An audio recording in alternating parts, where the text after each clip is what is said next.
사무엘상 26장 6절에서 12절, 구약성경 454쪽 되겠습니다.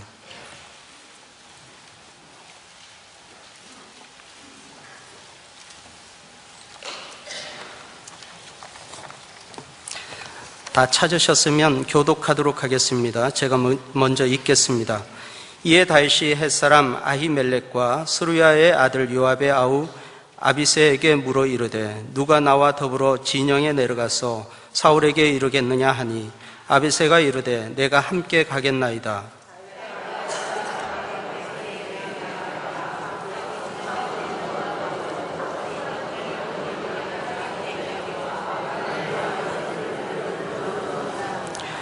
아비새가 다윗에게 이르되 하나님이 오늘 당신의 원수를 당신의 손에 넘기셨나이다. 그러므로 청하오니 내가 창으로 그를 찔러 단번에 땅에 꽂게 하소서. 내가 그를 2번 찌를 것이 없으리이다 하니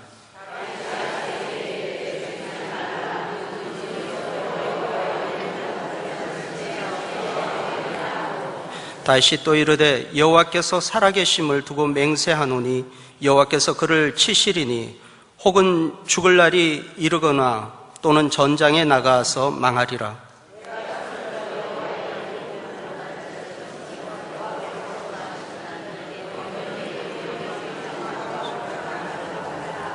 같이 읽겠습니다. 다윗이 사울의 머리 곁에서 창과 물병을 가지고 떠나가되 아무도 보거나 눈치채지 못하고 깨어있는 사람도 없었으니 이는 여호와께서 그를 깊이 잠들게 하셨으므로 그들이 다 잠들어 있었기 때문이었더라. 아멘. 이 시간에 담임 목사님 나오셔서 말씀 전해주시겠습니다.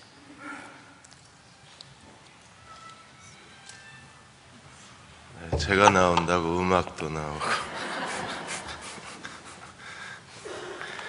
사월이 시작이 됐습니다. 우리 옆에 계신 분하고 인사 나누겠습니다. 4월에 작정하신 일들이 이루어지시기 바랍니다. 인사드리겠습니다.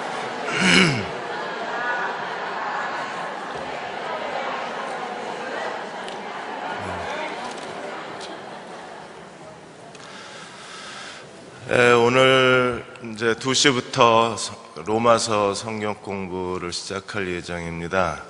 워낙은 제 안에 성서지리가 1단계가 끝나면 이게 로마서가 성경 공부 교재가 있어요.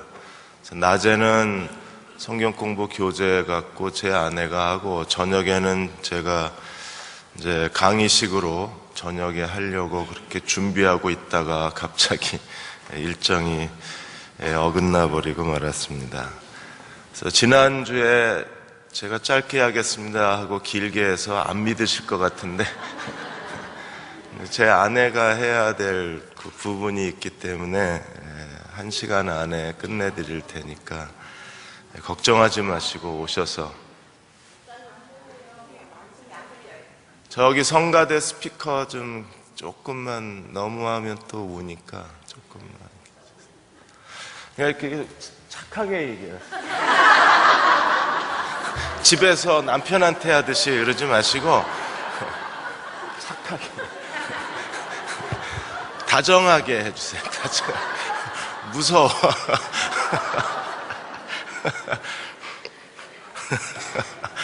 집에 있는 것 같아서.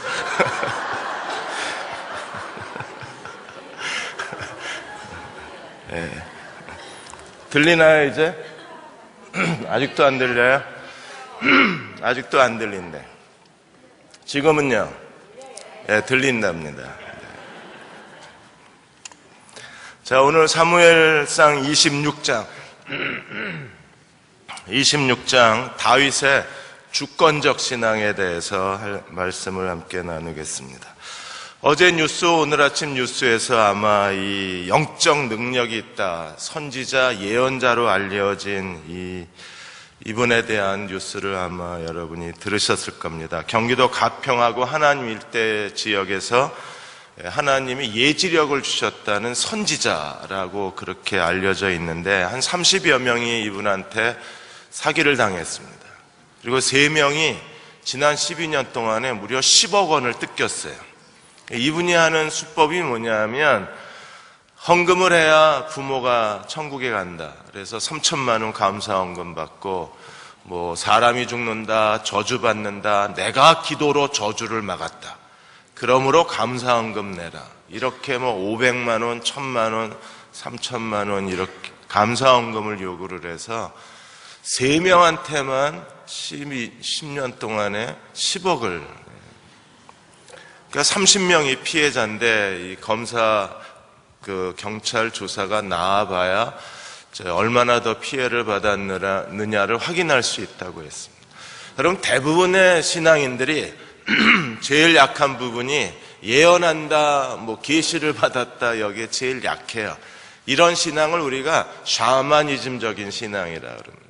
샤머니즘적이라는 말이 나쁜 말은 아닙니다. 그런데 성경적 근거가 없잖아요. 여러분, 우리가 기도하고 헌금한다고 지옥에 있는 영혼이 천국에 간다는 것은 이건 천주교에서 면죄부 파는 거하고 똑같은 거예요. 통일교회 피가름 원리하고 똑같은 거고, 얼마나 우리가 공력을 쌓고 얼마나 기도하고 얼마나 헌금을 많이 하느냐에 따라서 지옥에 있는 영혼이 천국에 간다고 생각을 하면, 우리가 자녀들에게 유산 많이 물려주고 너 나중에 나 천국 가게 헌금 많이 해라 이러고 가면 되잖아요. 예수 믿을 필요도 없고. 이걸 샤머니즘적 신앙이라고 합니다. 그럼 우리가 가져야 할 인격적 신앙을 어떻게 표현하느냐 하면 이걸 하나님의 주권적 신앙이라고 그래요. 그래서 성숙한 사람들은 하나님의 주권을 의지하는 주권적 신앙을 갖고요, 하나님을 섬기는 사람들입니다. 오늘 26장에서 다윗이 이 하나님의 주권적 신앙이 어떤 것인가를 우리들에게 보여주고 가르치고 있습니다.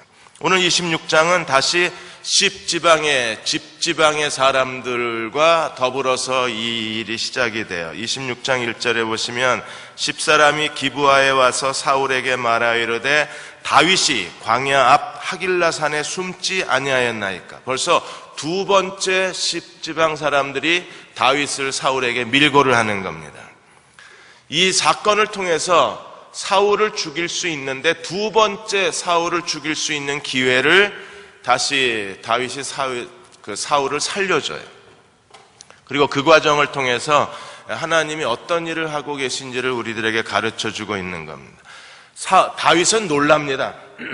사울과 3,000명의 군대가 다시 다윗을 추격해왔다는 얘기를 듣고 다윗은요, 정말 그런가 해서 찾아가요. 그게 26장 1절에서 5절까지입니다. 왜요? 24장에서 엔게디 광야에서 사울은 정말 회개한 것처럼 보였어요. 그리고 다시는 다윗을 추적하지 않겠다고 약속을 했습니다. 그리고 다윗과 화해한 것처럼 보였어요. 사울이 다시 다윗을 찾아서 3,000명의 군대를 이끌고 하길라 산까지 왔다는 것을 다윗이 믿을 수가 없었던 겁니다. 찾아가 보니까 사울이 와 있는 거예요. 3,000명의 군대와 함께. 누구를 죽이겠다고? 다윗을 죽이겠다고. 다윗이 얼마나 충격을 받았을까요? 불과 며칠 전에 엔게디 광야에서 자신에게 눈물을 흘리고 내가 잘못하였도다, 내가 회개하였도다, 내가 이제 다시는 너를 추격하지 않겠도다, 그렇게 화해했던 사울이 또다시 변심을 해서 다윗을 죽이겠다고 3,000명의 군대를 이끌고 하길라산까지 찾아온 거에 대해서 큰 충격을 받았을 거예요. 그래서 네 가지 중요한 사건이 일어나는데, 첫째로 26장 6절에서 12절까지 보시면 다윗이 그 사울의 진영으로 찾아 들어가서 다시 사울을 죽일 수 있는 기회가 있었음에도 사울을 살려주고 증거물을 갖고 나옵니다. 첫 번째 기회 때는 뭘 갖고 나왔어요? 옷자락. 그때는 다윗이 찾아간 게 아니라 누가 찾아왔습니까? 사울이 잠을 자러 왔는지 아니면 뭐 큰일을 보러 왔는지 어쨌든 다윗이 숨어있는 굴에 들어왔다가 다윗이 몰래 사울의 옷자락을 베었어요. 이번에는 다윗이 직접 찾아가요.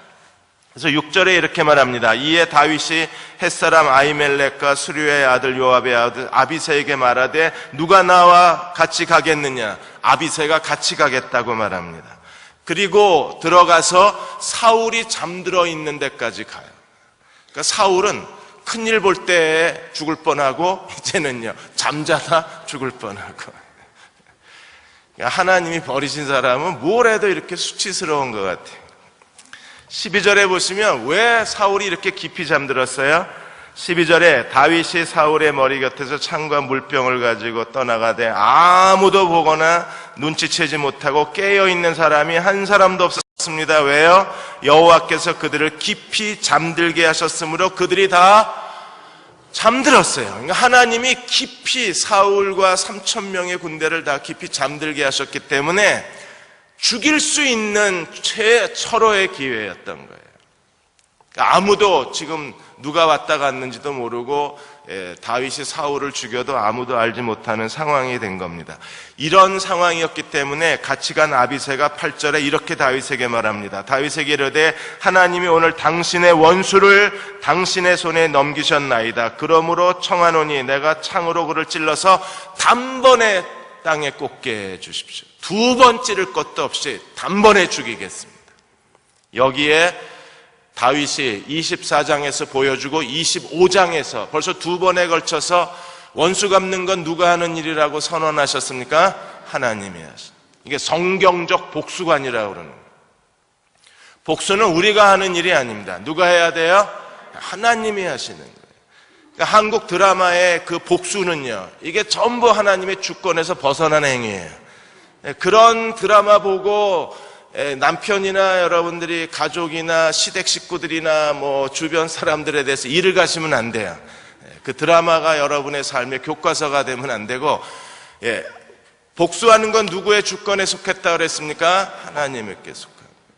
아비새가 단 한 번에 창으로 찔려서 사울을 제거하자고 요청했을 때 다윗이 이렇게 말합니다. 9절에 보시면 아비새에게 이르되 죽이지 말라. 누구든지 손을 들어 여호와의 기름 부음 받은 자를 치면 죄가 없겠느냐. 이게 첫 번째 아비새를 중지시킨 이유입니다. 하나님이 기름 부으신 자를 치는 것은 그것은 하나님 앞에 죄다. 그다음에 두 번째 이유에 대해서 10절에 이렇게 말합니다. 다윗이 또 이르되 여호와께서 살아계심을 두고 맹세하노니 여호와께서 그를 치시리니 혹은 죽을 날이 이르거나 혹은 전쟁에 나가서 망하리라. 내버려둬라. 하나님이 치실 것이다. 그리고 이미 예상을 했잖아요. 전쟁에 나가서 죽거나 아니면 죽을 날이 이르거나 갑자기 죽거나 전쟁에 나가서 죽거나. 그 누가 하는 거예요? 하나님이 치시는 거예요. 이 두 가지 이유 때문에 다윗은 오늘도 두 번째 기회가 왔음에도 불구하고 11절에 내가 내 손을 들어 여호와의 기름 부은 자를 치는 것은 여호와께서 금하시는 것이다. 그리고 뭐만 갖고 나왔어요? 창과 물병만 갖고 나와요. 창은 그 당시에 왕의 지팡이와 같은 거예요. 왕의 상징물 중에 하나입니다. 그러므로 창과 물병을 가지고 나옴으로써 사울을 죽일 수 있는 기회가 있었는데도 불구하고 다윗이 죽이지 않았다는 또 한 번의 증거를 남기는 거예요. 그것은요, 내가 내 손을 들어 널 죽이지 않겠다. 두 번이나 죽일 수 있는 기회가 있었지만 내 손으로 나는 보복하지 않겠다. 누가 보복하세요? 하나님의 보복에 나는 하나님의 주권에 너의 모든 것을 맡겼다는 거예요. 오늘 우리도 다윗처럼 이 성경적 복수관, 원수 갚는 건 하나님이 하신 일이라는 걸 알고 하나님께 의탁할 줄 아는 그리스도의 종들이 되어야 합니다. 여러분, 하나님께 맡기십시오.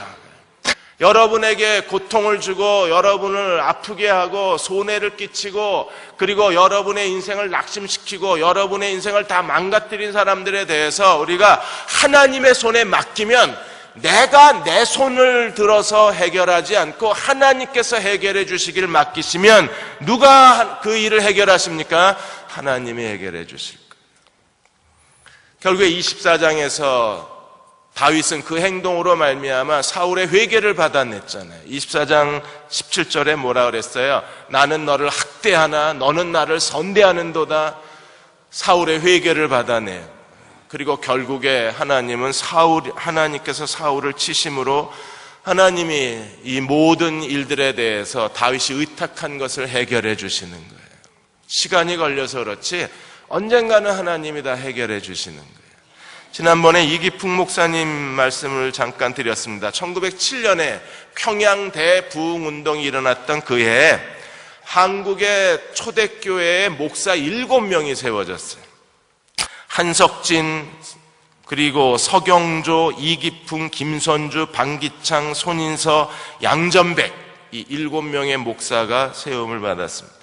그 중에 이기풍 목사님이 계신데, 이 이기풍 목사님이 평양신학교를 세우신 그 마페 선교사하고 계속 그 평양에서 갈등이 일어났다고 했습니다.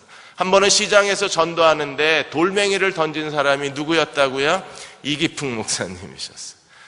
그리고 장대현 교회를 세우는데, 교회가 거의 다 장대제 교회를 세웠는데, 교회가 거의 다 완공이 됐었는데, 깡패들이 와가지고 거의 다 완공한 교회를 다 때려 부셨습니다. 그 깡패 두목이 이기풍 목사님이셨어요. 그런데 마페 선교사도 교인들도 대항하지는 않았습니다. 이걸 경찰에 고발할 수도 있고, 왜 그러냐고 따질 수도 있고, 그러지 말라고 데려다 놓고 야단칠 수도 있는데, 그냥 하나님의 손에 맡겼어요. 그러니까 마페 선교사도 그를 위해서 계속 기도하고, 교회도 그렇게 손해를 끼치고 교회에 악을 행하고 교회에 고통을 안겨줬는데도 악을 악으로 대항하지 않고 이 이기풍 목사를 위해서 기도를 한 겁니다. 하나님이 회개시켜달라고. 하나님께서 이기풍 목사를 회개시키셔서 1903년에 평양신학교에 들어간 거예요. 그 평양신학교를 누가 세웠다고요? 마페 선교사. 마페 선교사가 누구라고요? 이기풍 목사가 돌 던져서 이마를 다치게 한 그 선교사. 그리고 이 마페 선교사의 제자가 되어서 결국 이기풍 목사님도 선교사로 갔는데, 멀리 외국으로 간 게 아니라 제주도 선교사로 가셔서 그리고 그곳에 교회를 개척하시고 교회를 건축하시게 된 거예요. 하나님의 모든 걸 다 보고 계시고 하나님의 모든 걸 다 알고 계시기 때문에 하나님의 주권, 그분이 내 삶의 주인이심을 고백하고 하나님의 주권의 모든 삶을 겸손히 의탁하고 하나님의 선을 행한다면 하나님께서 그 일의 해결자가 되시고 그 일을 통해서 하나님의 또 다른 선을 이루어내시고 하나님의 더 큰 섭리를 우리에게 가져다 주시는 분이세요. 여러분들이 하나님의 주권적 신앙을 가지셔서 성숙한 그리스도인으로 이 땅을 사시기를 주의 이름으로 축원합니다. 13절에서 16절까지 다윗과 아브넬 이야기가 나와요. 26장 6절에 다윗이 누가 나랑 가겠느냐고 물었던 사람이 두 사람입니다. 아히멜렉과 그리고 아비새 두 사람에게 물었는데 누가 가겠다고 대답을 했어요? 아비새. 아히멜렉과 아비새. 아히멜렉이 먼저 나왔습니다. 그러면 다윗이 더 신뢰했던 사람이 누구예요? 아히멜렉. 그런데 가겠다고 대답한 사람은 누굽니까? 아비새. 이후로 아히멜렉 이름이 없어져요. 다윗이 가장 신뢰했기 때문에 먼저 아히멜렉 이름을 언급을 하고 그 다음에 아비새 이름을 언급을 했는데, 아히멜렉은요 주저주저하다가 대답하지 못하다가 결국 기회를 잃어버리고 아비새가 기회를 치고 나갑니다. 하나님께서 사울에게 용사들을 주셨는데 첫 3명의 용사 그룹에 아비새가 끼지는 못해요. 그런데 나머지 30명의 용사 가운데 두령의 위치를 차지하는 사람이 아비새가 됩니다.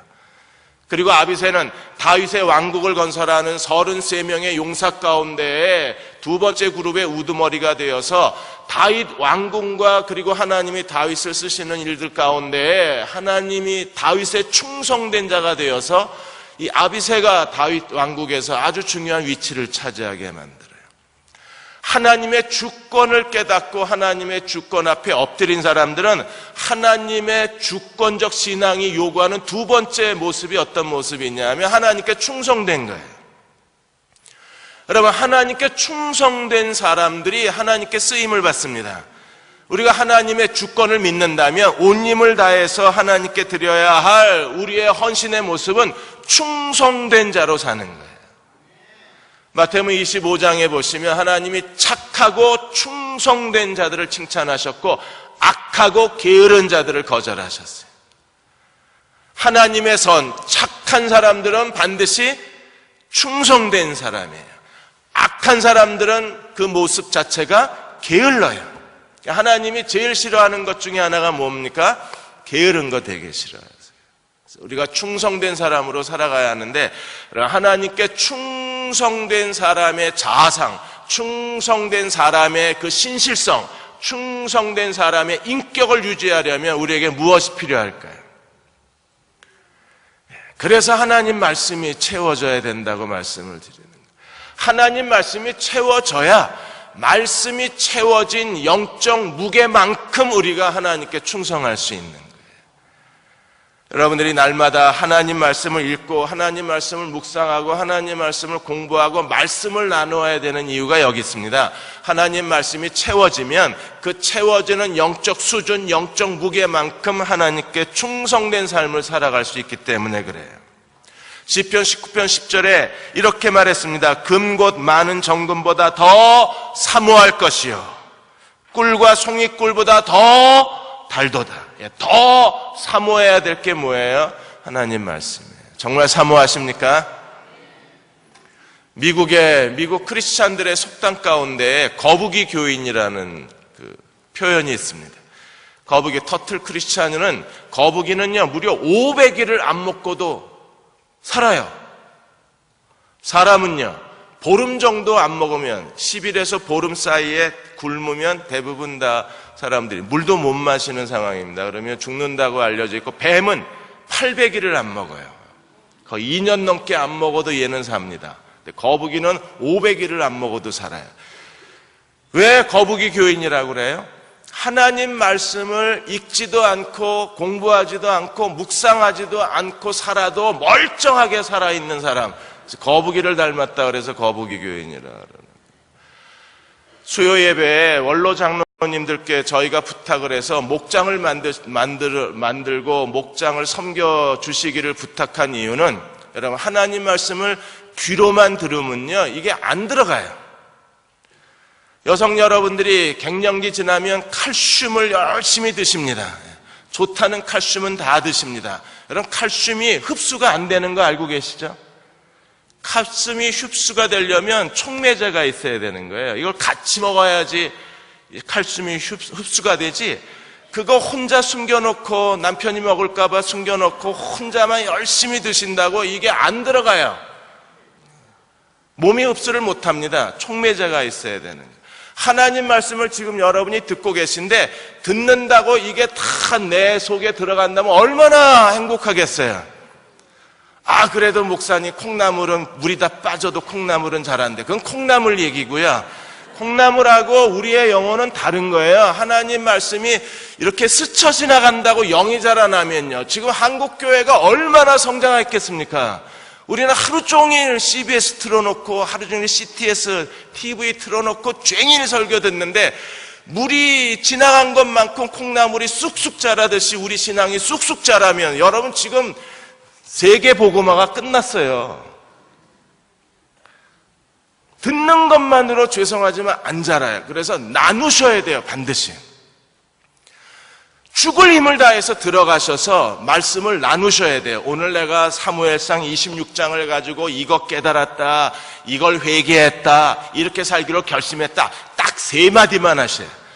딱 3마디만 하면 어떤 일이 벌어지느냐 하면 3마디만 했는데 그 말씀이 내게로 다 들어오는 거예요.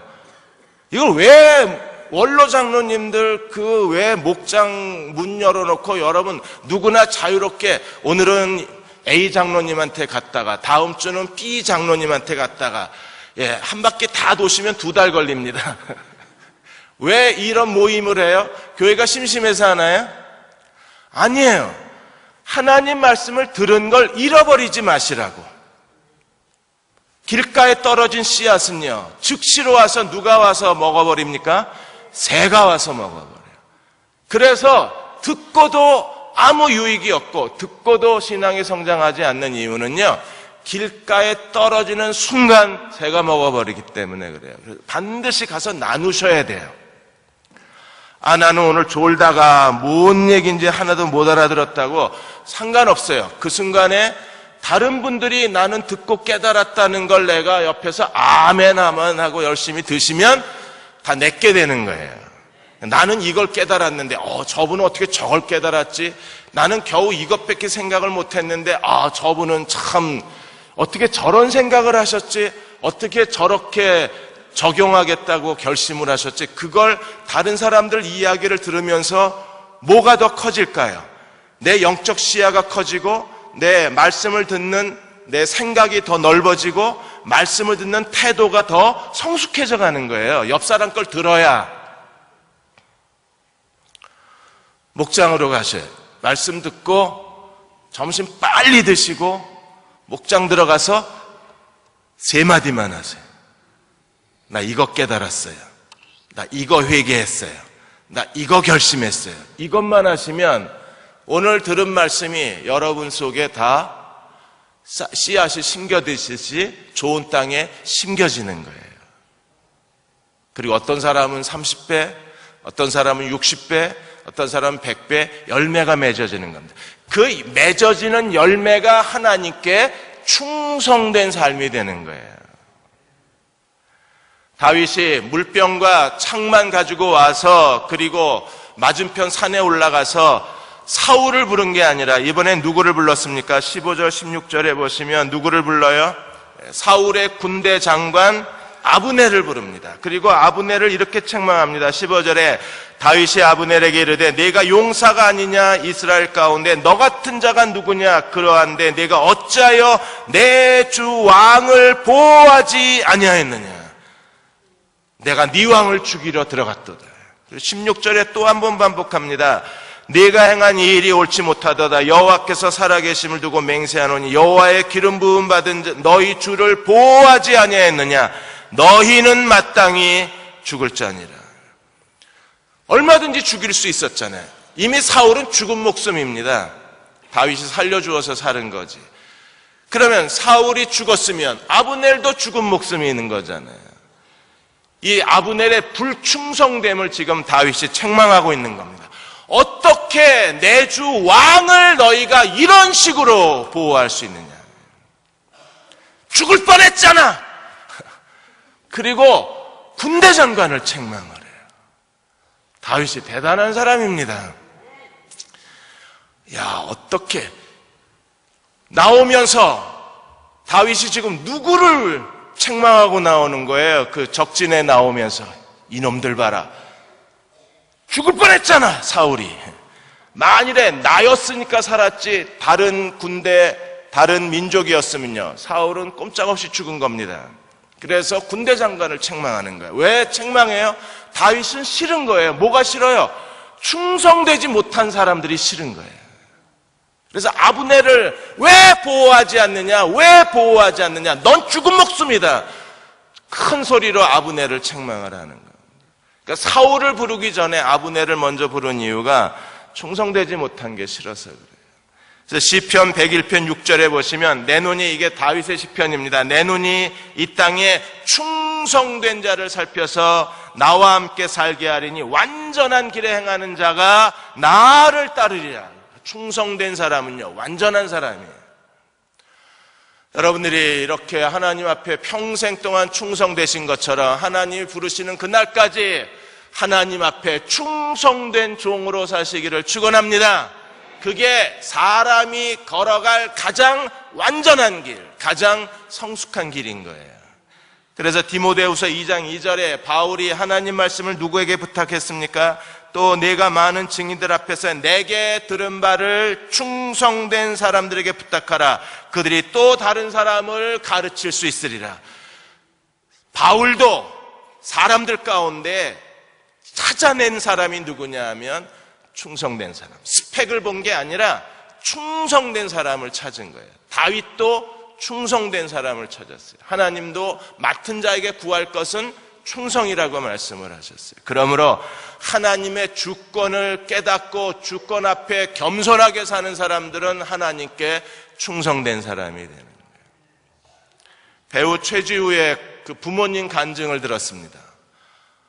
최지우를 좋아하기로 했어요.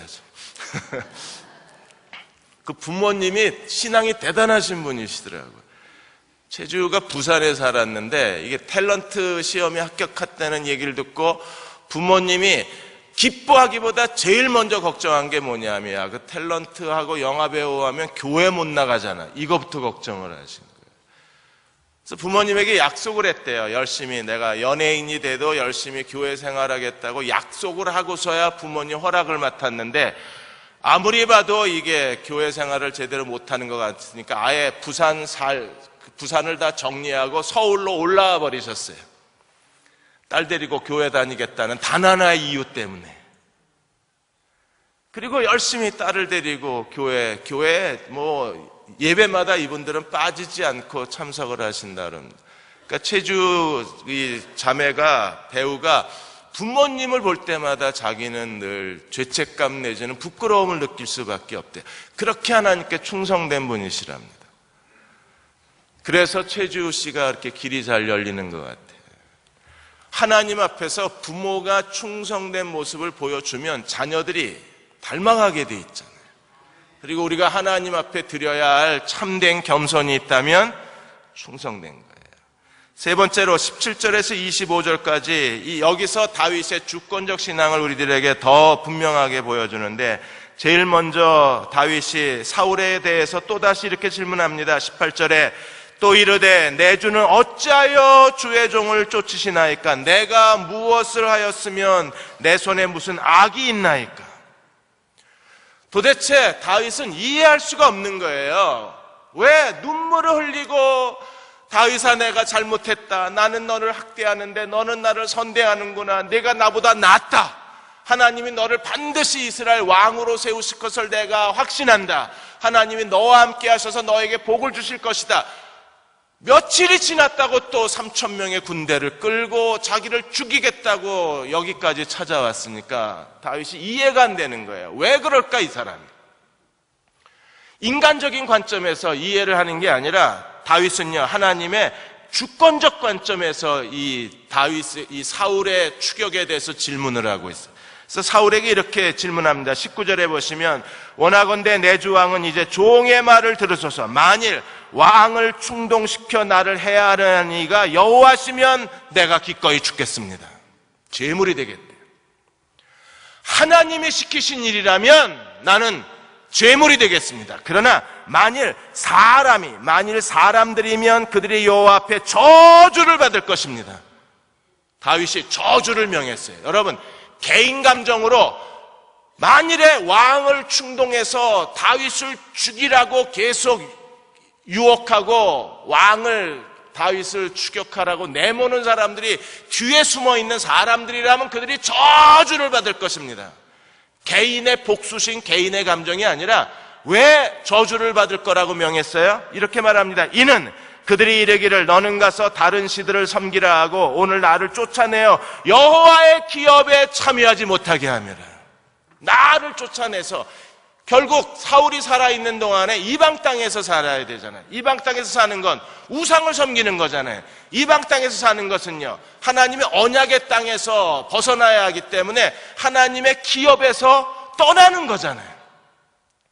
그러니까 저주하는 이유가 개인 감정이 아니라 하나님의 언약을 붙들고 저주하는 거예요. 나로 하여금 하나님을 섬기지 못하게 하고 우상 숭배를 하게 하고 나로 하여금 하나님의 언약의 땅에 살지 못하게 하고 이방 땅에서 살게 만든 그 사람들은 나를 하나님의 약속의 땅에서 떠나게 만들었으므로 그들은 저주를 받을 것이라고 선언을 해요. 우리 가운데 어떤 사람도 이 하나님의 언약에서 벗어나지 아니하도록 우리는 최선을 다하려고 합니다. 여러분 제가 여기 취임 예배 드린 지 지금 몇 개월 됐습니까? 3개월 좀 지났습니다. 이제 지역교회가 시작하고 이제 목장이 시작을 했는데 첫 번째 목자들은요 저희가 다 공개적으로 훈련을 하고 자원한 목자들만 지금 목장을 셋업을 한 거예요. 그리고 목자 수가 적습니다. 그리고 남자 목장은 아직 시작도 못했어요. 그래서 언제 하느냐고 궁금해하시는 분들이 계신데 일단 1층 시멘트로 골조를 만들면요 언제 2층 골조를 올려요? 골조가 말라야죠. 그렇죠? 이게 말라야 그 다음에 2층을 세워도 1층이 안 무너지잖아요. 이걸 급하다고 빨리 1층 세우고 2층 세우고 3층 세우면 어느 날 다 무너지잖아요. 마르지 않은 채 올리면. 지금 저희가 1층 세워놓고 마를 때를 좀 기다리고 계신 건데 이게 좀 힘드셔도 조금만 기다려주세요. 햇볕이 너무 좋아서 금방 마를 것 같아요. 마르면 부활절 지나고 4월 말이나 5월 초에 다시 제2차 목자 모집을 합니다. 그리고 남자 목자들을 중점적으로 모집을 해서 2번씩 오는 게 힘들다고 그러셔서 저희가 또 얼마나 친절해요. 한 번에 2시간을 집중 훈련을 해서 목자 훈련을 섬겨드리려고 이렇게 기도하고 준비하고 있습니다. 그러면 직장이나 가족 때문에 목장에 들어가지 못하는 사람들은 여호와의 기업에 못 들어가냐? 아니요. 저희는 거기까지 다 이미 예상을 하고 모든 프로그램을 다 준비하고 있어요. 그래서 대형교회 교인들이라면 어떤 방법으로든지 그리스도의 몸이라는 공동체 안에서 서로 교제를 나누고 또 그 하나님의 기업을 상속하게 하고 그리고 교제권 안에서 하나님을 섬길 수 있는 모든 프로그램과 배려와 준비를 다 할 겁니다. 올해까지만 좀 기다려주세요. 하나씩 하나씩 차근차근 다 해서 다윗이 하나님의 언약에서 벗어나는 걸 두려워했잖아요. 그 약속의 땅에서 자기가 제외되는 걸 두려워한 것처럼 어쩌면 우리 가운데 다윗의 심정을 가진 사람들이 있을 수도 있잖아요. 그런 분들을 저희가 단 한 명이 있다고 할지라도 제가 그분하고 제가 목자가 되고 그분이 목원이 되는 한이 있어도 1대1로 하는 한이 있어도 어떻게 하든 교회는 최선을 다해서 돌봐드릴 거예요. 이제 좀 안심이 되시나요? 이게 좀 시멘트가 굳어야죠. 굳은 다음에 저희가 다시 2층 올리고 그리고 올해 안에 어떻게 하든 간에 이 지역교회와 목장 그리고 부서의 디모데 클럽 주일 예배 거의 올해 안에 다 셋업이 끝날 거예요. 그렇게 차근차근히 한 단계씩 진행하고 있는 것은 누구도 이 하나님의 기업에서 소외되는 사람이 없게 하려고 하는 거예요. 그렇게 해도 소외되는 사람들이 있을 수 있습니다. 그러나 저희가 최선을 다해서 그런 분들이 없도록 모든 노력을 다할 거예요. 왜? 다윗이 그 언약적 관점에서 지금 사울의 추격에 대해서 다윗이 지금 제일 염려하는 게 뭐냐면 왕이 못 되는 거 그게 염려가 아닌 거예요. 지금 자기가 이스라엘 땅에서 이것저것 자기의 개인의 욕구 때문에 지금 사울의 추격에 대해서 힘들어하는 게 아니라 다윗의 마음을 움켜쥐고 있는 단 하나는 무엇입니까? 하나님의 언약의 땅에서 자기가 도피하느라고 벗어나는 걸 두려워하는 거예요. 그 외의 것은요, 다윗의 두려움이 없어요. 지금 저희가 온 힘을 다해서 하고 있는 게 뭐냐 하면 그리스도의 몸의 공동체 안에 가능한 대형교회 어린아이부터 어른들에 이르기까지 모든 분들이 한 분도 소외됨이 없이 다 이 교제권 안에 들어오게 하는 게 저희의 목표입니다. 왜요? 하나님의 언약이 거기 안에 있기 때문에. 그 다윗도 염려를 했는데 그 다윗이 염려한 그대로 27장에 결국 다윗이 어디로 도피하게 돼요? 블레셋 땅으로 가요. 그러니까 자기가 염려한 일이 자기에게 닥쳐버린 거예요. 오늘 우리도 하나님 앞에서 만일 여호와시면 만일 사람이면 분명한 언약적 신앙을 가지고 하나님을 섬겨야 합니다. 프로 바둑 기사 중에 조혜연 여성 기사가 있습니다. 이분이 8단이세요. 근데 이분이 여성 프로 바둑 기사가 그렇게 많지 않기 때문에 다른 나라의 대국하고 세계 대회 같은 때에 이분이 반드시 가야 하는데 이 조혜연 기사는요, 주일날에는 대회를 안 해요. 대국을 안 둬요.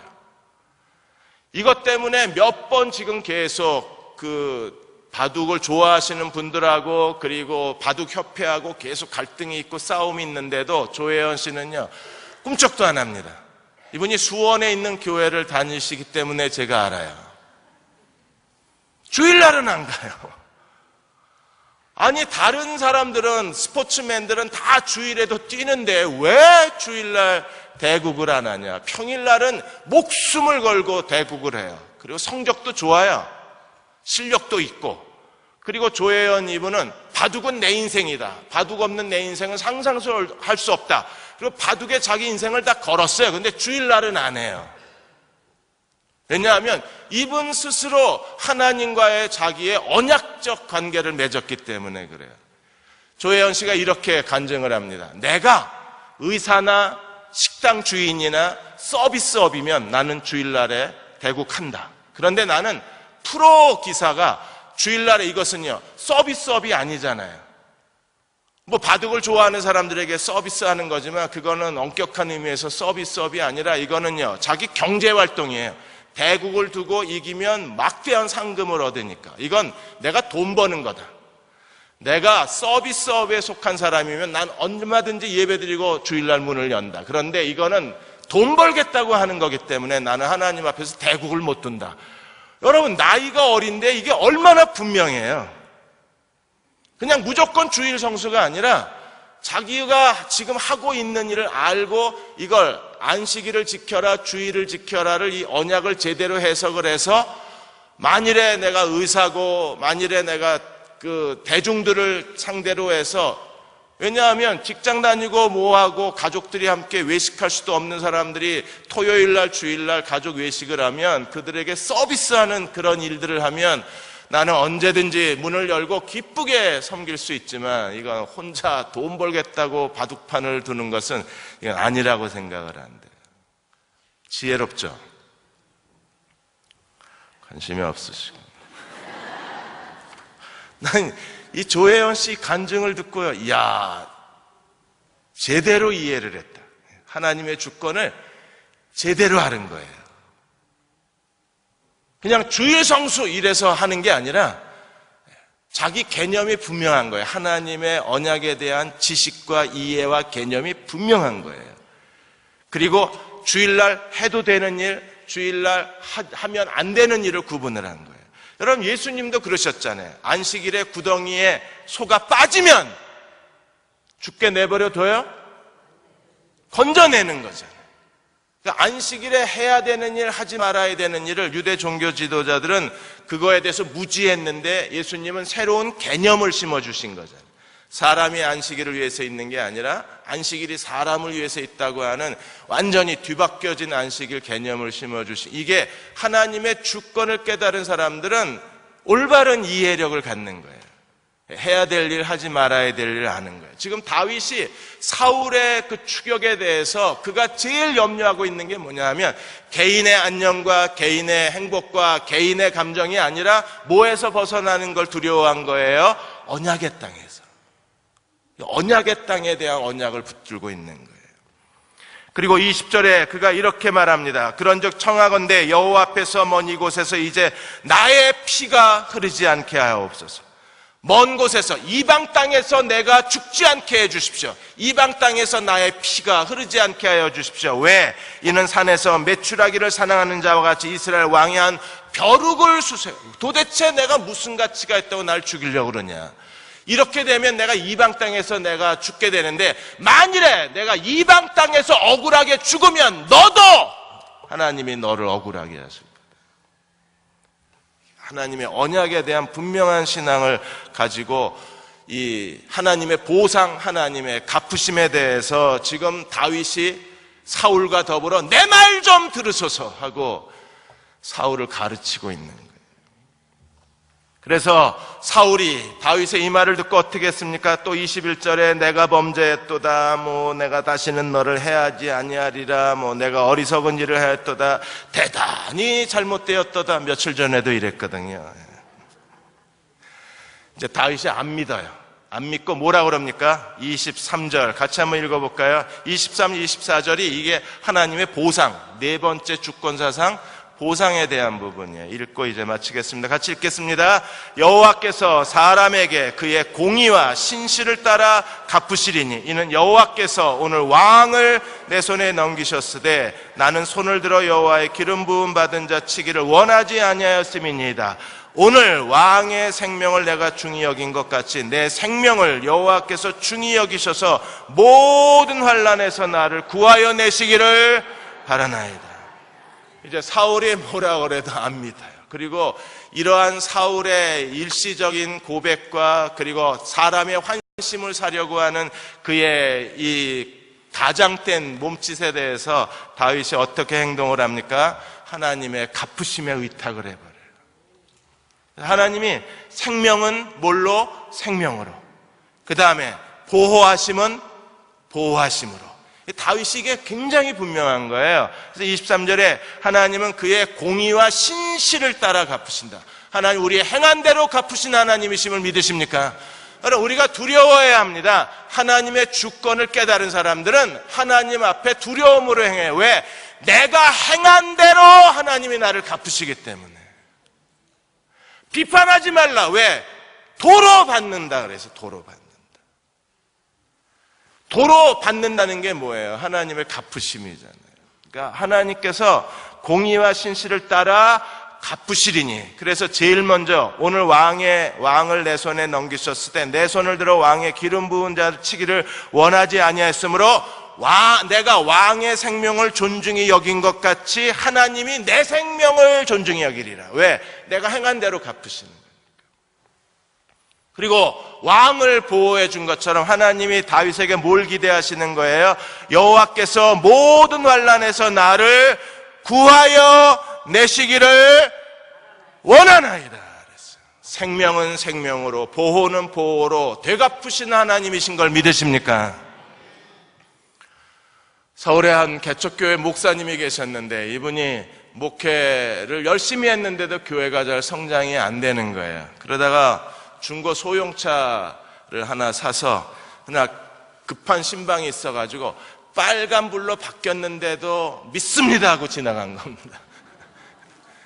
근데 믿습니다도 안 되더라고요. 믿습니다 하고 지나갔는데 저쪽에서 좌회전하는 차를 들이받았는데 하필이면 벤츠를 박은 거예요. 죽었구나 싶더랍니다. 그 차 팔아봐야 벤츠 조수석 문짝을 그냥 정면으로 들이받은 거니까. 문짝값도 안 나오잖아요. 교회 다 팔아도 문짝값도 안 나와요. 그래서 일단 내려서 정중하게 사과를 하고 내가 목사입니다. 그래서 지금 신방이 급해서 신호등이 바뀌었는데도 내가 너무 급한 마음에 지나갔습니다. 정말 잘못했습니다. 미안합니다. 어떤 요구를 하셔도 제가 다 지불할 되겠습니다. 그리고 자기 명함을 줬대요. 그랬더니 운전자가 한참 이렇게 쳐다보고 있더니 그러면 보험으로 이 문짝만 고치시라고 다른 건 원하지 않겠다. 그리고 전화를 하겠다고 그래서 그때부터 이제 목사님이 저절로 기도가 나오는 거예요. 하나님 벤츠입니다. 이게 내 전세값 다 쏟아도 이거 큰일 났습니다. 보험에서 해봐야 그 당시에 보험이 한도가 있으니까 보험 한도 가지고도 문짝이 이게 수리가 안 되는 거예요. 목회 그만둬야 되나 보다 절망이 되시랍니다. 그러니까 전화벨만 울리면 덜컹덜컹 하는 거예요. 근데 전화가 안 오는 거예요. 그분 자기 명함만 줬지 그 사람 명함을 안 받아온 거니까. 며칠을 기다려도 전화가 오니까 더 불안하더래요. 이게 단단히 걸렸구나. 이제 목회 접어야 되겠다. 그리고 실망을 하고 있는데 어느 날 교회에서 연락이 온 게 목사님 빨리 교회로 와보라고. 교회가 비어있고 1층에 음식점 하시는 분이 전화를 한 거예요. 누가 찾아와서 목사님 찾는다고. 드디어 올 게 왔구나. 다리가 후들후들 거리네. 갔는데 중형차가, 현대 중형차가 하나 있고 운전사가 편지를 하나 주면서 키를 넘겨주고 수령 사인을 해달래요. 그래서 일단 뭔지 모르고 사인을 하고 편지를 읽었는데 편지에 그 벤츠 운전사예요. 목사님, 개척교회 하시느라고 고생 많으십니다. 목사님이 어떤 목회를 하시나 어떤 교회를 목회하고 계시나 제가 직원을 시켜서 알아봤는데 힘드시게 목회하고 계시더군요. 저는 하나님의 축복으로 큰 사업을 하는 기업체 CEO입니다. 제 문짝은 제가 알아서 고쳤습니다. 그리고 그 소형차 다 망가졌잖아요. 벤츠 문짝을 받았으니까 폐차했잖아요. 목회할 때 차가 필요하실 것 같아서 이 중형차 하나 보내드리니까 목회 열심히 하시라고. 나도 벤츠만 보면 이 생각이 나는 거예요. 가서 한번 바꿔.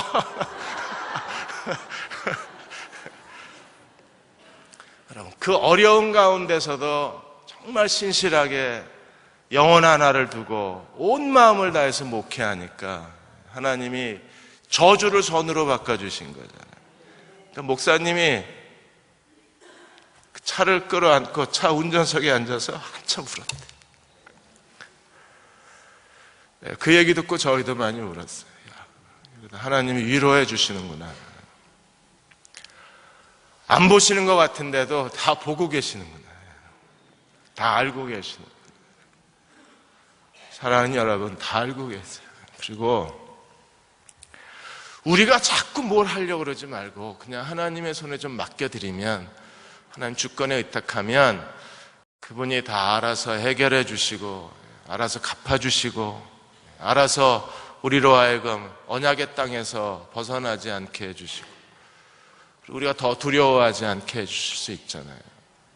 이제는 혼자 이렇게 염려하고 걱정하고 실망하고 낙담하지 말고 하나님의 주권을 바라보십시오. 그분이 우리를 사랑하고 계신 걸 믿으시나요?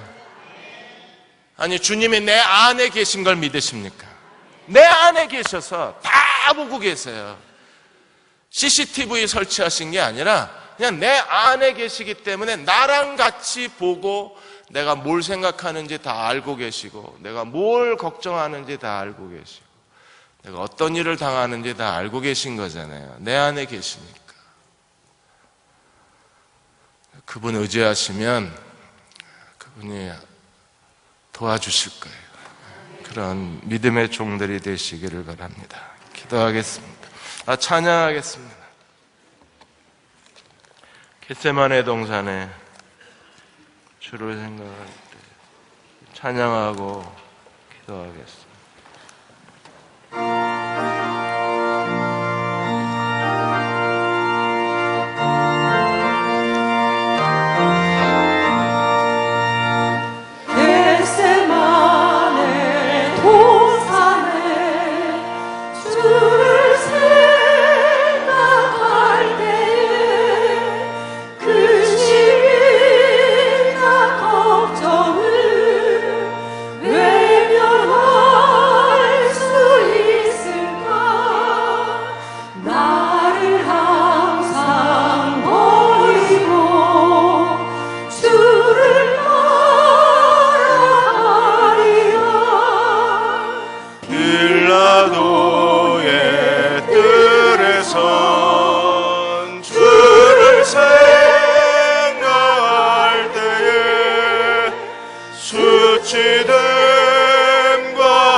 갈보리산 올라간 주를 생각할 때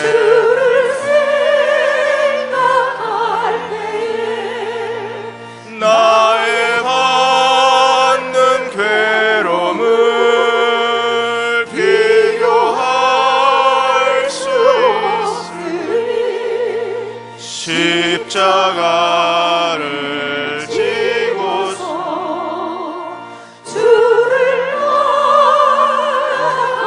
따라가리라. 이 시간 우리 함께 기도하겠습니다. 하나님은 살아계십니다. 나의 주, 나의 하나님이십니다. 내 손을 들어 보복하지 않겠습니다. 착하고 충성된 사람으로 살겠습니다. 하나님의 언약을 붙들겠습니다. 갚아주시는 하나님만을 바라보겠습니다. 주여, 내게 갚아주옵소서. 나를 도와주시고 나를 위로하여 주시고 나의 기도에 응답하여 주시옵소서. 우리 한 1, 2분간 통성으로 기도하겠습니다. 아버지 하나님, 우리에게 갚아주시기 원합니다. 우리를 채워주시기 원합니다.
십자간 주를 생각할 때 갈보리 산 올라가 주를 생각할 때에 나의 받는 괴로움을 비교할 수 없으리 비교할 수 없으 십자가를 지고서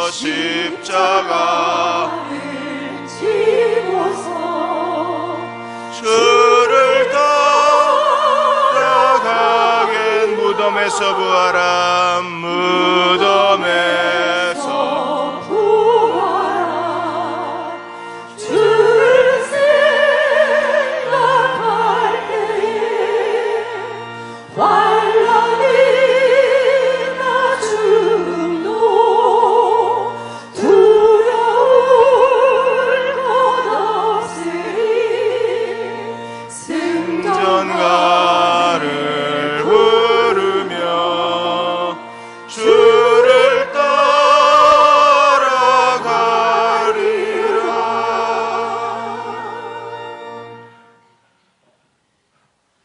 아버지 하나님, 가끔은 힘들 때가 있습니다.